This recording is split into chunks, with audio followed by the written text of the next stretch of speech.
Assalamualaikum warahmatullahi wabarakatuh. Perkenalkan, nama saya Agung Hayudi dengan nomor NIM 20211221139.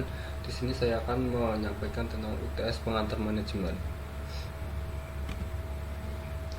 Ya, untuk UTS pengantar manajemen saya ini, saya akan menganalisa tentang PT Gudang Garam Tbk dari sumber artikel https://merdeka.com. Untuk identitas PT Gudang Garam yaitu PT Gudang Garam Tbk berdiri pada tanggal 26 Juni 1958 oleh Ju Ing Hui yang berganti nama dengan Surya Wonowijoyo. Pada awal berdirinya, Gudang Garam merupakan industri rumahan yang memproduksi kretek yang bernama SKL atau SKT. Karena permintaan pasar yang kian meningkat, akhirnya pada tahun 1960 dibukalah cabang di Gura yang letaknya 13 km dari kota Kediri yang pada saat itu masih memperkerjakan 200 orang karyawan. Pada tahun 1968, tepatnya bulan September, didirikan unit produksi yang bernama Unit 1 dan Unit 2 di atas lahan seluas 1000 meter persegi guna mengiringi perkembangan usaha yang kian meningkat. Tak lama dari itu, Gudang Garam yang awalnya merupakan industri rumahan berubah menjadi firma pada tahun 1969. 2 tahun kemudian, karena kemajuan produksi yang makin lama semakin tinggi, Gudang Garam resmi berubah menjadi perseroan terbatas. Karena PT yang didukung fasilitas berupa penanaman modal dalam negeri (PMDN) dari pemerintah membuat Gudang Garam semakin kokoh. Untuk membantu mengembangkan produksinya, Gudang Garam lantas memikirkan beberapa terobosan baru dalam pembuatan kreteknya, yaitu dengan menggunakan jenis produk sigaret kretek mesin atau SKM. Tak berhenti sampai di situ, Gudang Garam juga mampu mencatat sahamnya di Bursa Efek Jakarta dan Bursa Efek Surabaya pada tahun 1990 yang langsung merubah statusnya dari PT menjadi perusahaan terbuka. Yang kedua adalah visi dan misi dari PT Gudang Garam Tbk. Visi PT Gudang Garam yaitu menjadi perusahaan terkemuka, kebanggaan nasional yang bertanggung jawab dan memberikan nilai tambah bagi para pemegang saham, serta bermanfaat bagi segenap pemangku kepentingan secara berkesinambungan. Misi PT Gudang Garam adalah catur dhamma, yaitu kehidupan yang bermakna dan berfaedah bagi masyarakat luas merupakan suatu kebahagiaan. Kerja keras, ulet, jujur, sehat, dan beriman adalah persyarat kesuksesan. Yang ketiga, kesuksesan tidak dapat terlepas dari peranan dari kerjasama orang lain. Yang keempat, karyawan adalah mitra usaha yang utama. Dari visi dan misi PT Gudang Garam tersebut terdapat teori dalam, yaitu PT Gudang Garam dapat memudahkan tenaga kerja atau masyarakat memahami tujuan dan perusahaan ini dan menjadikan motivasi atau semangat kerja bagi para karyawan untuk meningkatkan kualitas perusahaan agar sesuai dengan misi dan misi yang sudah ditentukan. Dari teori ini dijelaskan seperti pada bab pertemuan keempat slide kelima tentang tujuan perusahaan. Kemudian tanggung jawab Gudang Garam dan industri tembakau di Indonesia. Perusahaan rokok global, beberapa diantaranya beroperasi di Indonesia, telah menawarkan produk generasi baru. Di samping tetap berkompetisi secara aktif di pasar rokok internasional, pada umumnya konsumen di Indonesia belum terlalu menanggapi produk rokok alternatif tersebut dan yang harganya relatif mahal. Kami terus memantau tren dan preferensi pasar agar kami dapat mempertahankan posisi perseroan di antar para pesaing dan agar dapat memberikan manfaat bagi pemegang saham, karyawan, dan pemangku kepentingan di sepanjang rantai pasokan produk.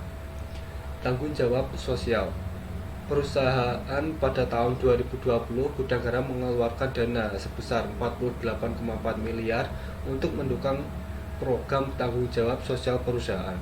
Produk dan pilihan pada tahun 2020, meskipun terkendala kondisi yang amat sulit, yaitu kondisi pandemi ini, kami tetap dapat memenuhi komitmen kami dalam memastikan konsumen dapat menikmati berbagai produk-produk Gudang Garam dengan kualitas dan kesegarannya senantiasa terjaga, mudah diperoleh, dan memberi kepuasan. Kemudian tanggung jawab produk. Gudang Garam sepenuhnya mematuhi peraturan termasuk yang berlaku mengenai gambar peringatan kesehatan dan kemasan serta iklan, termasuk tentang penayangan iklan televisi maupun iklan lainnya dan sponsor acara.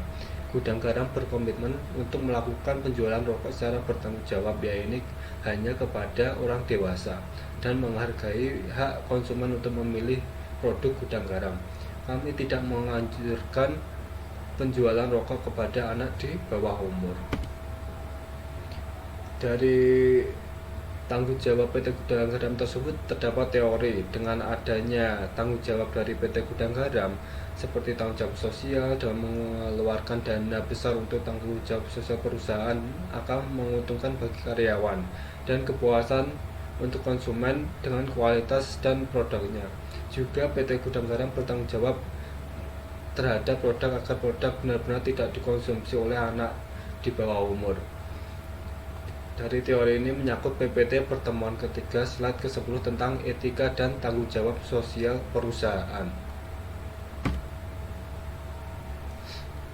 Yang ketiga adalah motivasi kerja karyawan dalam perusahaan. PT Gudang Garam merupakan salah satu perusahaan rokok terbesar di Indonesia, di mana memiliki jumlah karyawan lebih dari 1.000 orang yang tersebar di seluruh pelosok Indonesia. Sebagai satu perusahaan rokok terbesar, PT Gudang Garam memperhatikan para karyawannya dengan berbagai fasilitas dan kompensasi yang sesuai dengan upah minimum yang berlaku. Terdapat jaminan sosial kesehatan kerja dan tunjangan hari raya. Ini diharapkan dapat memberi kontribusi yang maksimal dari PT Gudang Garam lewat kinerja yang maksimal. Penelitian ini bertujuan untuk menguji pengaruh motivasi kerja, komitmen karyawan, dan budaya organisasi terhadap kinerja karyawan. Populasi penelitian ini adalah 61 orang dari sampel yang digunakan sebanyak 61 dengan menggunakan teknik sampling jenuh. Penelitian ini menggunakan uji validitas, reliabilitas, dan asumsi klasik, dan hipotensi serta analis linier berganda. Hasil penelitian menunjukkan bahwa simultan dan parsial motivasi kerja, komitmen karyawan, dan budaya organisasi berpengaruh positif dan signifikan terhadap kinerja karyawan.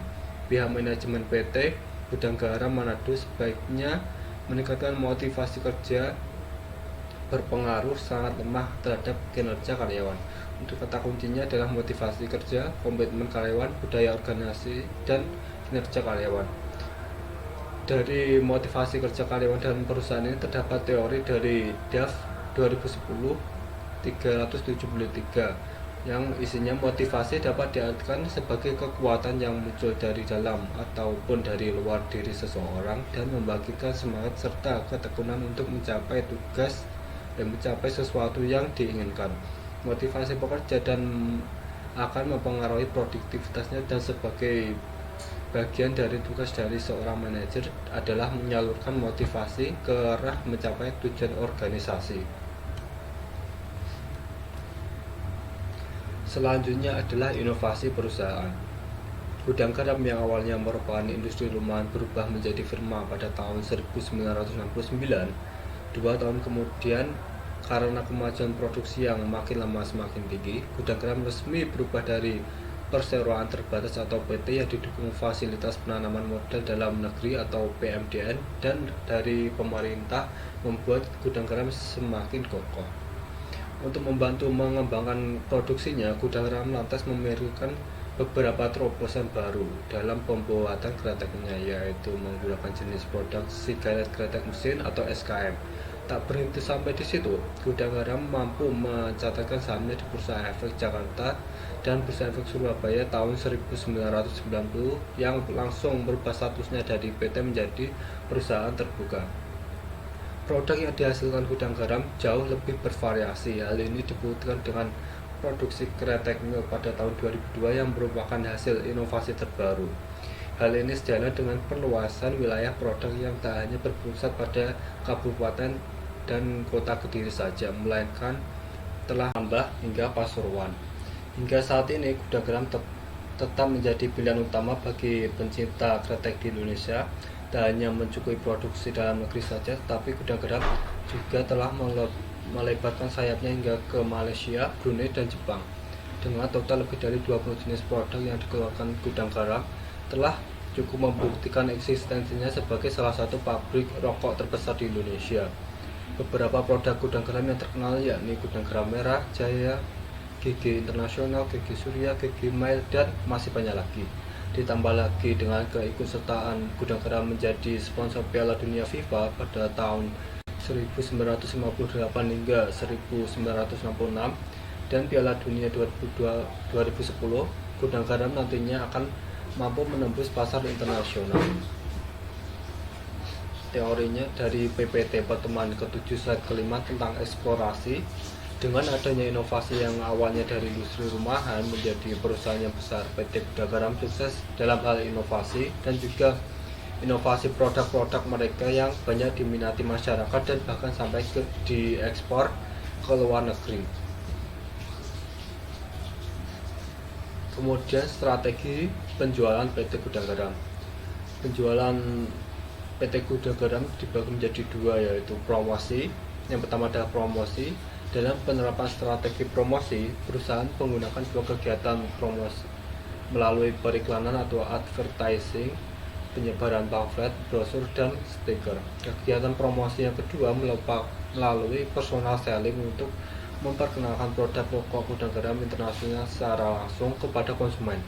Dengan penggunaan kegiatan promosi melalui personal selling, perusahaan lebih dekat dengan konsumen dan dapat secara langsung mengetahui kebutuhan keinginan konsumen. Penggunaan kedua kegiatan promosi dalam hal ini disebabkan oleh kegiatan tersebut dapat meminimalisasi biaya dan produk yang dipromosikan dapat tepat sasaran. Selain itu, perusahaan lebih tepat dapat mengontrol kebutuhan konsumen sehingga perusahaan dalam mencapai tujuannya untuk meningkatkan penjualannya dapat tercapai. Kemudian plus atau tempat saluran distribusi. Penetapan saluran distribusi oleh PT Gudang Garam Tbk menggunakan saluran distribusi pendek yaitu tenaga sales dari perusahaannya dibagi menjadi dua sales yaitu dropping dan canvas yang bertugas menyalurkan produk perusahaan baik kepada pengecer maupun pedagang besar. Dropping bertugas untuk menyalurkan produk kepada agen baik secara tunai maupun kredit dan seterusnya. Oleh agen akan disalurkan ke sub agen atau outlet atau rombong yang akhirnya akan sampai ke konsumen. Sedangkan untuk sales canvas bertujuan untuk menyalurkan produk langsung ke outlet atau rombong dan akhirnya sampai ke konsumen. Pemilihan saluran distribusi yang ditetapkan oleh perusahaan tersebut secara langsung dapat meminimalis biaya di bidang pemasaran. Selain itu, dapat dengan saluran distribusi pendek, perusahaan juga lebih meningkatkan pengawasan terhadap distributor, agen, subagen maupun pengecer, sehingga ketersediaan produk di tingkat penyalur akan selalu dapat dipantau oleh perusahaan. Teori dalam pemasaran PT Gudang Garam yaitu terdapat dalam PPT pertemuan kelima slide ke-19 tentang penerapan strategi. Dalam penerapan strategi penjualan dari PT Gudang Garam, manajemen memberi beberapa strategi ke marketing seperti promosi, penggunaan brosur, iklan, dan juga menyediakan tempat sarana distribusi menyalurkan produk lewat sales-sales mereka. Sekian presentasi dari saya, kurang lebihnya mohon maaf. Wassalamualaikum warahmatullahi wabarakatuh.